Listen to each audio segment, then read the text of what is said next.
Bonjour à tout le monde. Cette vidéo va se centrer sur la troisième étape des analyses de données. Donc là, on va s'intéresser cette fois-ci à l'analyse croisée des données qui ont été collectées et précédemment analysées. Donc cette vidéo est la suite des deux précédentes. La première sur la retranscription de fichiers audio et la deuxième sur l'analyse de contenu d'un entretien de recherche. Donc une fois qu'on a réalisé ce travail, alors je peux montrer des exemples. Voilà un entretien réalisé, un exemple d'entretien réalisé et retranscrit. Donc ça c'est la vidéo numéro 1 avec la colonne de retranscription et la colonne d'inférence. Faire une analyse de contenu, ça conduit à un texte dit d'analyse à plat qui ressemble à cet élément-là. On appelle ça aussi des fois une analyse verticale.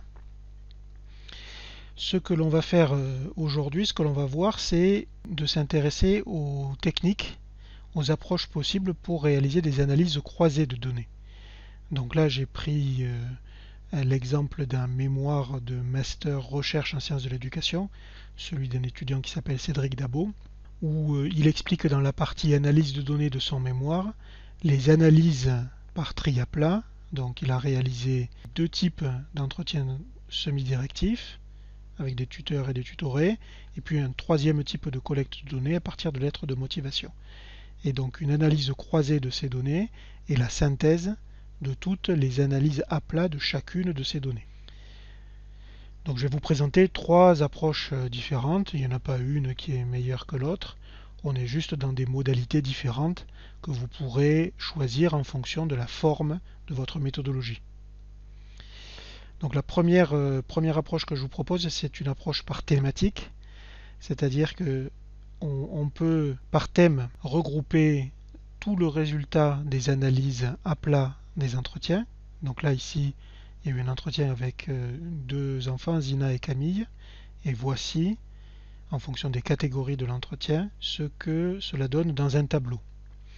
Et donc une fois qu'on a reporté tous les entretiens, donc là c'est une série avec 3 entretiens, mais il peut y en avoir 10, 15, plus, on fait un travail de thématique.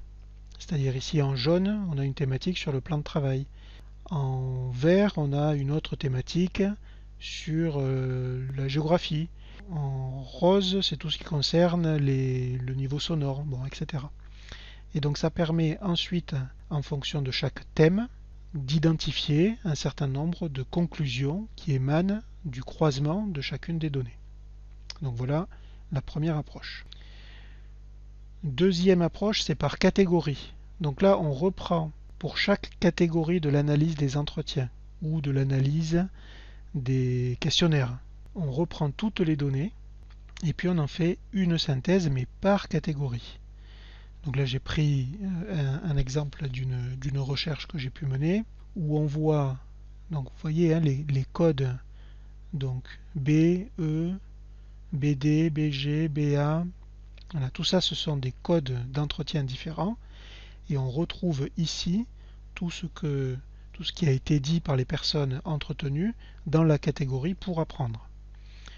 Donc c'est un travail intellectuel de concentration où il s'agit de réorganiser, de regrouper tout ce qui se trouvait dans cette catégorie, dans chaque entretien ou dans chaque type de données. Et donc l'idée est de bien conserver le codage et puis aussi de laisser des extraits de verbatim significatifs parce que ça va pouvoir être réutilisé dans la présentation des conclusions de la recherche. Et donc on fait ça pour chaque catégorie, ça donne voilà, un document de cet ordre-là. Donc ça c'est la deuxième approche. Ça permet, cette deuxième approche comme la première, de réaliser ce qu'on appelle des synthèses globales, c'est-à-dire qui reprennent l'ensemble des données qui ont constitué la méthodologie de recherche. Et puis là, c'est un autre travail intellectuel qui permet d'aboutir à des schémas. Donc là, je vous donne cet exemple-là avec un schéma autour des principaux leviers qui apparaissent à travers le traitement des données et puis les principales vigilances. Voilà, c'est conjoncturel à cette recherche. C'est ce type-là de texte d'aboutissement intellectuel que l'on obtient au final d'une analyse croisée. La troisième approche que je vous présente, c'est par hypothèse a priori. Donc là, je vous ai mis un exemple une question de recherche.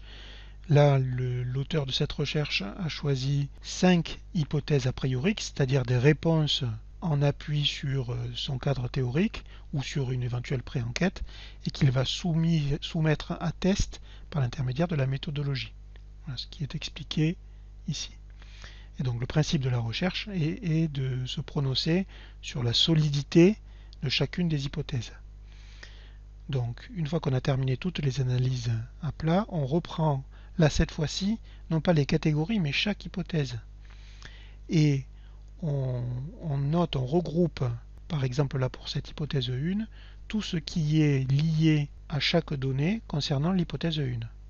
Et puis on en fait une synthèse qui est intellectuellement solide, intellectuellement pertinente.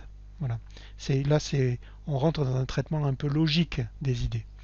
Donc là, vous voyez, il n'y a que 2 paragraphes. En fait, le texte est beaucoup plus long que ça, parce que lorsqu'on a fini de traiter toutes ces données, on obtient un matériau de texte qui est assez conséquent.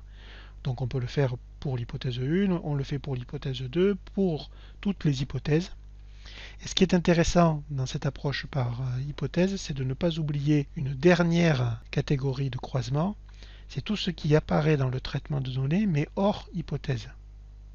Voilà.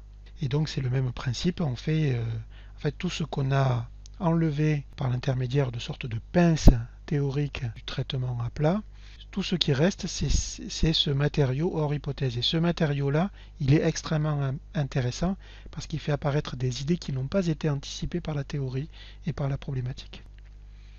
Voilà, donc ces 3 approches permettent de rédiger une discussion. Qu'est-ce que c'est qu'une discussion?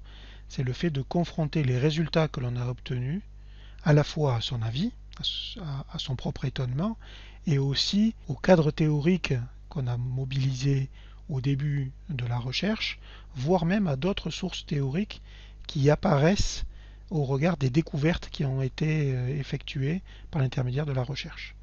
Donc c'est pour ça que dans une discussion, il y a des éléments liés aux idées propres du traitement croisé des données, mais aussi des éléments à caractère plus théorique avec des références comme vous pouvez le voir ici. Voilà, j'espère que c'est un peu plus clair pour vous. Lorsque vous arrivez à cette étape-là de la rédaction d'un mémoire, c'est bientôt la fin, puisque après il ne vous reste plus qu'à rédiger l'introduction, la conclusion, à tout mettre en forme, à faire relire et à prévoir votre soutenance.